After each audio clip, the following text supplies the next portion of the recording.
दोस्तों, अगर आप भी मुकेश कुमार और जसप्रीत बुमराह को दुनिया का सबसे खतरनाक गेंदबाज मानते हैं तो हमारी इस वीडियो को लाइक जरूर कीजिएगा। दोस्तों, अफ्रीका की धरती पर दूसरे टेस्ट मैच के दूसरे दिन भी भारतीय गेंदबाजों का जबरदस्त बोलबाला देखने को मिला।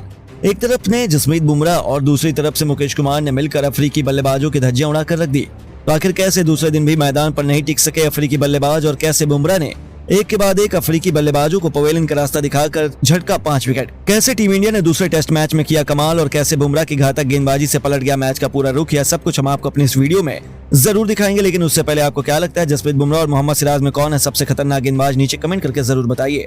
दोस्तों, पहले दिन का खेल साउथ अफ्रीका अपना दूसरा इनिंग खेलते हुए 62 रन के स्कोर पर 3 विकेट गंवा दी और जब दूसरे दिन का खेल शुरू हुआ तो एक बार फिर मैदान पर एडम मार्करम के साथ डेविड बेडिंगम मैदान पर उतरे। लेकिन दूसरे दिन इन दोनों की जोड़ी ज्यादा देर तक मैदान पर टिक नहीं सकी। जसप्रीत बुमराह ने खतरनाक गेंदबाजी का नजारा दिखाते हुए 18वें ओवर के अंतिम गेंद पर डेविड बेडिंगम को पवेलियन का रास्ता दिखा दिया और साउथ अफ्रीका टीम को 66 रनों के स्कोर पर चौथा बड़ा झटका लग गया। मार्करम का साथ देने के लिए मैदान पर कैले वेरेन बल्लेबाजी करने के लिए आए और इन दोनों के कंधों पर दूसरे ही दिन टीम की अहम जिम्मेदारी थी। भारतीय गेंदबाज दूसरे दिन भी अफ्रीकी बल्लेबाजों पर हावी नजर आ रहे थे और पहला विकेट बहुत जल्द जसप्रीत बुमराह ने दिला दिया। साउथ अफ्रीका की टीम भारत के द्वारा दिए गए लीड से अभी भी 21 रन पीछे थी और अफ्रीकी बल्लेबाज मैदान पर भारतीय गेंदबाजों के सामने संघर्ष कर रहे थे। उन्हें भारतीय गेंदबाजों की गेंदबाजी बिल्कुल भी समझ में नहीं आ रही थी और एक तरफ से मुकेश कुमार, दूसरी तरफ से जसप्रीत बुमराह जमकर अटैक कर रहे थे। मैदान पर मार्करम टिके हुए थे और अकेले भारतीय गेंदबाजों की धज्जियां उड़ाना चाहते थे। धीरे धीरे मार्केट में बल्लेबाजी का नजारा दिखाते हुए अपने अर्धशतक के करीब पहुंच गए और एक तरफ से अफ्रीका टीम के विकेट का पतन हो रहा था और दूसरी तरफ मार्करम समझदारी के साथ बल्लेबाजी कर रहे थे। अफ्रीकी टीम का स्कोर 21 ओवर में 4 विकेट के नुकसान पर 85 रन बन चुका था, लेकिन अभी भी अफ्रीका 13 रन पीछे चल रही थी। भारतीय गेंदबाज शानदार नजारा दिखा रहे थे और टीम के लिए 22वें ओवर फेंकने आए जसप्रीत बुमराह ने अपने ओवर की पहली गेंद पर कैल वेरेन को अपनी जाल में फंसा लिया और टीम इंडिया का 5वां विकेट दिला दिया। अफ्रीका की आधी टीम पवेलियन जा चुकी थी और भारतीय टीम पूरी तरह से दूसरे दिन भी अफ्रीकी बल्लेबाजों पर हावी नजर आ रहे थे, लेकिन एडम मार्करम मैदान पर अकेले टिके हुए थे।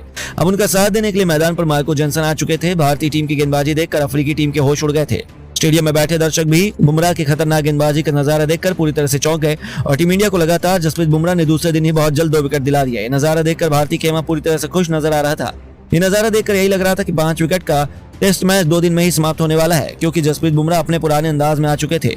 उनकी गेंदबाजी के आगे कोई भी टिक नहीं पा रहा था और अफ्रीकी बल्लेबाज मैदान पर टिके कैसे? रोहित शर्मा मैदान में भारतीय गेंदबाजों का हौसला बढ़ा रहे थे और भारतीय गेंदबाजों का डटकर सामना करते हुए एडम मार्करम ने 23वें ओवर की तीसरी गेंद पर मुकेश कुमार के लिए शानदार चौका लगाकर अपना अर्धशतक पूरा कर लिया और इसी के साथ मार्करम ने वन मैन आर्मी की तरफ मैदान में टिककर अपनी टीम के स्कोर को 97 रनों तक 5 विकेट के नुकसान पर पहुंचा दिया। इनका बल्ला रुकने का नाम नहीं ले रहा था। भले ही एक तरफ से अफ्रीका टीम के बल्लेबाज पत्तों की तरह झड़ रहे थे, लेकिन मैदान पर बल्लेबाजी कर रहे मार्को जॉनसन 23वें ओवर की चौथी गेंद पर शानदार चौका लगाकर अपनी टीम के स्कोर को 100 रनों के पार पहुंचाया, बल्कि भारत के द्वारा दिए गए लीड को खत्म किया। लेकिन मार्को जॉनसन को नहीं पता था कि वह किस तरह से पंगा ले रहे हैं। जसप्रीत बुमराह ने खतरनाक गेंदबाजी का नजारा दिखाते हुए अगली गेंद पर मार्को जॉनसन को कैचिंग बोल्ड कर पवेलियन का रास्ता दिखा दिया। भारतीय टीम को 6वां विकेट मिल गया और जसप्रीत बुमराह ने 4था विकेट अपने नाम कर लिया। भारतीय टीम दूसरे दिन भी अफ्रीकी टीम के ऊपर हावी थी। भारतीय खेमा पूरी तरह से खुश रहा था और मार्करम अभी भी मैदान में टिके हुए थे। उनका साथ देने के लिए केशव महाराज आ चुके थे और इन दोनों बल्लेबाजों के कंधों पर टीम की अहम जिम्मेदारी आ चुकी थी और इस अंदाज में दोनों बल्लेबाज धीरे धीरे रन को आगे बढ़ा रहे थे। भारतीय टीम के ऊपर 100 रनों की लीड भी दे चुके थे। ये दोनों बल्लेबाज मिलकर अफ्रीकी टीम के स्कोर को 24.4 ओवर में 107 रन ऊपर 6 विकेट गिर चुका था, लेकिन मैदान पर एडम मार्करम अभी भी टिके हुए थे। उनके साथ केशव महाराज भरपूर निभा रहे थे। जिस तरह से जसप्रीत बुमराह ने दूसरे दिन भी अपनी शानदार गेंदबाजी से कमाल दिखाते हुए अफ्रीका के एक बल्लेबाजों को पवेलियन का रास्ता दिखाकर टीम इंडिया को मजबूत स्थिति में लाकर खड़ा कर दिया। तो दोस्तों, आपको क्या लगता है, जसप्रीत बुमराह और मोहम्मद सिराज में कौन है सबसे खतरनाक गेंदबाज? नीचे कमेंट करके जरूर बताइए। यहाँ तक कि कई बड़े बड़े दिग्गजों के इस रिएक्शन भी सामने निकल कर आ रहे हैं। सबसे पहले तो God of cricket Sachin Tendulkar का कहना है कि मुझे याद नहीं कब मैंने आखिरी बार एक दिन में इतनी अधिक विकेट गिरते हुए देखे। निश्चित तौर पर इस विकेट में बल्लेबाजी करना बहुत मुश्किल था, लेकिन कोहली और रोहित ने जिस तरह से जिस अंदाज में बैटिंग की वो काबिले तारीफ था।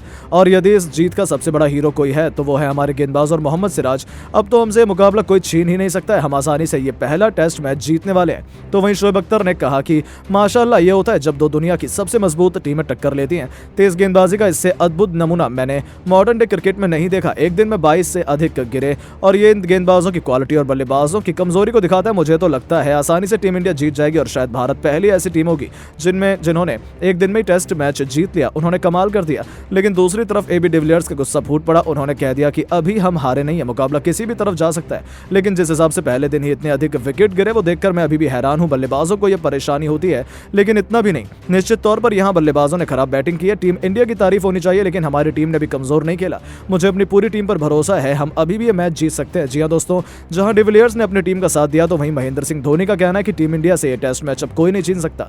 पहले हमने ऑस्ट्रेलिया को ऑस्ट्रेलिया में जाकर हराया, अब हमने अफ्रीका को भी हरा दिया है। नया दौर ये है जहां टीम इंडिया दुनिया में कहीं भी जाकर जीतना जानती है। मैं इन सभी खिलाड़ियों को बहुत बहुत बधाई देना चाहता हूं, क्योंकि अब तो हम दूसरे दिन आसानी से जीत जाएंगे, इसमें कोई भी शक नहीं है।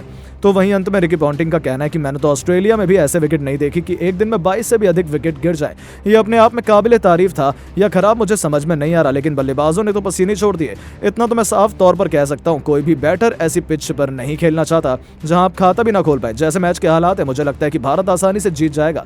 उन्होंने कमाल का खेल दिखाया है। तो दोस्तों, सच में दुनिया भर के इन सभी दिग्गजों के भी होश उड़े हुए हैं। लेकिन अब आपको क्या लगता है कि दूसरे दिन टीम इंडिया ये टेस्ट मैच जीत पाएगी या नहीं? अपनी राय नीचे कमेंट बॉक्स में जरूर बताएं। दोस्तों, भारतीय टीम साउथ अफ्रीका के खिलाफ दूसरा टेस्ट मैच केप टाउन के न्यूजीलैंड से क्रिकेट स्टेडियम में खेल रही है, जहां पर इस मैच में टेम्बा बवुमा चोट के चलते दूसरा मैच नहीं खेल पाया और उनकी जगह पर कप्तानी डीन एल्गर ने की, जो कि अपना अंतिम टेस्ट मैच खेल रहे थे।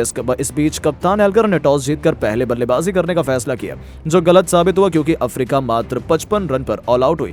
जहां पर साउथ अफ्रीका की तरफ से 3 बदलाव देखने को मिले तो वहीं भारतीय टीम की तरफ से 2 बदलाव देखने को मिले।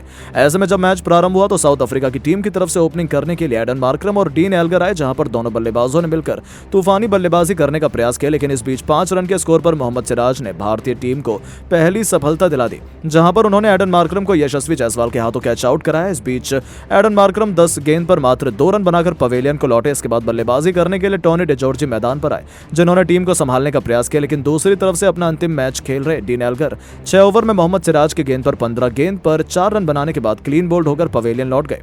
जिसके बाद बल्लेबाजी करने के लिए ट्रिस्टन स्टब्स आए, जो अपना पहला मैच खेल रहे थे, लेकिन इन्होंने भी कुछ खास कमाल नहीं किया और 11 गेंद पर मात्र 3 रन बनाने के बाद 9 ओवर के अंदर जसप्रीत बुमराह की गेंद पर रोहित शर्मा के हाथों कैच आउट कराया। जिसके बाद बल्लेबाजी करने वेडिंगम आए तो दूसरी तरफ से बल्लेबाजी कर रहे टोनी डिजॉर्जी 17 गेंद पर मात्र 2 रन बनाने के बाद 10 ओवर में मोहम्मद सिराज की गेंद पर विकेट कीपर केएल राहुल के हाथों कैच आउट हो गए। ऐसे में बल्लेबाजी करने के लिए विकेट कीपर बल्लेबाज वेरिन मैदान पर आए, लेकिन दूसरी तरफ से बैटिंग कर रहे वेडिंगम ने बेहतरीन बल्लेबाजी करते हुए 17 गेंद पर 2 चौके की मदद से 12 रन बनाने के बाद 15 ओवर में मोहम्मद सिराज की गेंद पर यशस्वी जायसवाल के हाथों कैच आउट कराया। इसके बाद बल्लेबाजी करने मार्को जॉनसन आए, जो 3 गेंद पर बिना खाता खोले इसी ओवर में मोहम्मद सिराज की गेंद पर विकेट कीपर केएल राहुल के हाथों कैच आउट हो गए और मोहम्मद सिराज ने 5 विकेट भी पूरे किए। हालांकि बल्लेबाजी करने केशव महाराज आए तो दूसरी तरफ से बैटिंग कर रहे वेरिन 30 गेंद पर एक चौके की मदद से 15 रन बनाकर 18 ओवर में मोहम्मद सिराज की गेंद पर शुभमन गिल के द्वारा कैच आउट हो गए।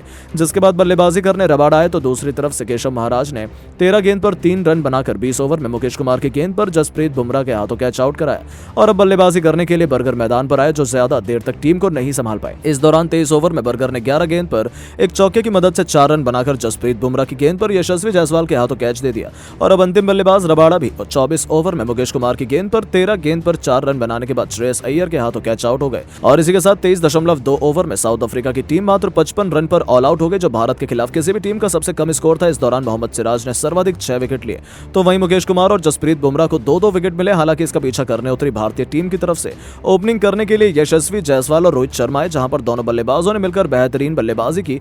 जहां पर रोहित शर्मा लगातार तूफानी बल्लेबाजी करते हुए दिखाई दे रहे थे, लेकिन इस बीच 17 रन के स्कोर पर तीसरे ओवर में रबाड़ा ने भारतीय टीम को पहला झटका दे दिया। इस दौरान उन्होंने शानदार गेंदबाजी करते हुए यशस्वी जायसवाल को 7 गेंद पर बिना खाता खोले क्लीन बोल्ड कर दिया। जिसके बाद बल्लेबाजी करने के लिए शुभमन गिल आए, जिन्होंने रोहित शर्मा के साथ मिलकर टीम को संभालने का प्रयास किया और टीम को आगे ले जाते हुए दिखाई दिया। इस दौरान भारत ने 8 ओवर में 50 रन का आंकड़ा पार किया तो शुभमन गिल ने अपने टेस्ट क्रिकेट के 1000 रन पूरे किए। हालांकि 12 ओवर में दोनों बल्लेबाजों के बीच 50 रन की साझेदारी देखने को मिली, लेकिन भारतीय टीम के कप्तान रोहित शर्मा ज्यादा देर तक टीम को नहीं संभाल पाए। इस दौरान 15 ओवर में गेंदबाजी करने के लिए आई बर्गर ने कप्तान रोहित शर्मा को 50 गेंद पर 7 चौके की मदद से 39 रन बनाने के बाद स्लिप में मौजूद मार्को जॉनसन के हाथों कैच आउट कराया और बल्लेबाजी करने के लिए विराट कोहली मैदान पर आए तो दूसरी तरफ से बेहतर बल्लेबाजी कर रहे शुभमन गिल भी ज्यादा देर तक टीम को नहीं संभाल पाए, जहां पर एक बार फिर से शुभमन गिल अपनी पारी को बड़े स्कोर में तब्दील नहीं कर पाए और 21 ओवर में 55 गेंद पर 5 चौके की मदद से 36 रन बनाकर मार्को जॉनसन के हाथों कैच आउट कराया और अब बल्लेबाजी करने के लिए श्रेयस अय्यर मैदान पर आए, जो अपनी दूसरी ही गेंद पर बिना खाता खोले 23 ओवर में बर्गर के सामने विकेट कीपर के हाथों कैच आउट हुए